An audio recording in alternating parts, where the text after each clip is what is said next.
Welcome to Litepods.com. I'm your host, Jeff, and the creator of Litepods. Let me tell you how I created Litepods. A while back, I was in a different house, and it was starting to get dark outside, and I was going from one of the bedrooms out into the hallway, and I got a little bit too close to the right door jamb, and as I walked through, I hit my right toe on that door jamb, and boy, did it hurt. And it hurt for a few days. And I thought, well, what would have helped that? Could I have prevented it? And I got thinking, well, a nightlight would be nice out in the hallway. And you got this little nightlight here. It's the one that glows like a green color. But this particular house did not have an outlet in the hallway upstairs because it was kind of a small house. So I'm thinking, well, this wouldn't work because there's no outlet up there. So my next idea was, I have a security system background where I used to install security systems, phone cables and coax cables in homes. So I thought, well, I could incorporate some of the techniques that the alarm installers use. Like some of the switches, they drill a 3/4 inch hole, and then that gives you room to do your wiring and shove it back in the hole. And that makes it nice for this, because in your ceiling, you just look for your studs, and then you pop a hole, and then I've got some videos on the site. If you click on the videos tab up top, you got a little button up there that says videos, and you got one that says technical specs. You can look at those to find out some more information about how to install this kit. Now this will actually harness the power of moonlight. It looks like moonlight. These LEDs, they have like a bluish glow to them, so it really looks like this moonlight. And you put them above your stairs, in your hallways, and in your bathrooms. And then you can actually get a battery backup option. So if your power goes out, these lights will stay on. How do you think about that? Imagine the power goes out and your house is just like dark.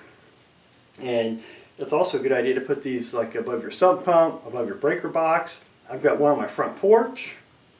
So it lights up the keyhole area, so when you're putting in the key, you can find out without scratching up the door, the deadbolt and everything. So in your garage is a good idea as well, because a lot of the garage doors are solid with no windows, and this will help provide some light out in your garage area so you don't trip. And you also have your step area where you step out into the garage. It might be good to have one right above that to light that up. Now I also know some other folks that there's a lot of home accidents or people tripping on things, whether it's toys, any type of debris on the steps, or a pet. You can have a cat that lays around. I know one particular couple where the gentleman was walking. He has a split level, and he was walking, and the cat was laying in there, and he tripped over the cat, and he hit his side of his head on the door jamb, and about ripped his ear off. He was an older gentleman in his 60s, late 60s. So he did not see the cat laying on the landing because it was dark. So with these lights, these are actually LED emitters. Let me turn this on for you so you can see it right there. And it's all low voltage, so you don't have to worry about getting shocked. And it just uses a 6-volt battery as a backup. And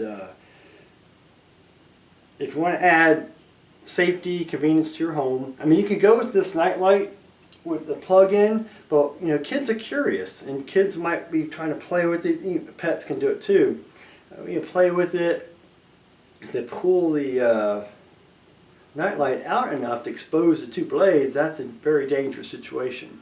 And with this is safe because it's up in the ceiling, for number one. Number two, it's low voltage, 6 volts. You can take a 9-volt battery, put it on your tongue, and tickles your tongue. So 6 volts is even less. And then it's out of the way, but you can put them along your steps as well. If you have drywall steps, you can actually drill holes and run a wire behind the wall. So check out the site, and you look at the videos I have, and I'll be adding more as I get more videos made for you. If you have questions, I'll make some new videos to show people more detail about the installation. It's a do-it-yourself project, and you can have fun. If you have kids, they can help out. They can hold the dowel rods and push the wire up in the attic, and then you can use a you can go to Home Depot and buy a paint pole, a telescopic paint pole. Put a hook on the end of it, and then, because the idea is you work out of one area of your attic. If you have an access, and if you can reach 20 feet, you can buy a 20-foot pole, and then you can pull all the wires. Because I recommend you don't get up in the attic because then you got to wear the mask and everything because of the fiberglass insulation. So if you can work from your attic access and you drill holes and you stick them up in the attic and then you just hook the wires and pull them back to you, so what I call a home base, and you have all the wires and you hook them up to the circuit board. And it's not, you want to keep out of the attic if you can, especially with some of these houses. They have the big open foyers. It could be 18, 25 feet up there. You don't want to fall through the ceiling and come down because that would be very bad. So we want to make it safe, and that's where you just work from one area of the attic if you can. If you can plan it out so you can pull all the wires back to that area, and then you just make all the connections right there. So your head's just poking up in the attic. So we want to minimize disturbing insulation and everything. So check out the information, the technical information, the videos, and see what you think, and go ahead and order the kit. I'll get it out to you via priority mail as quick as possible. That's in the US right now, and we'll go from there. Make your house safe and make it moonlit at night. It'll be cool, I promise. Thanks. This is Jeff with Litepods.com.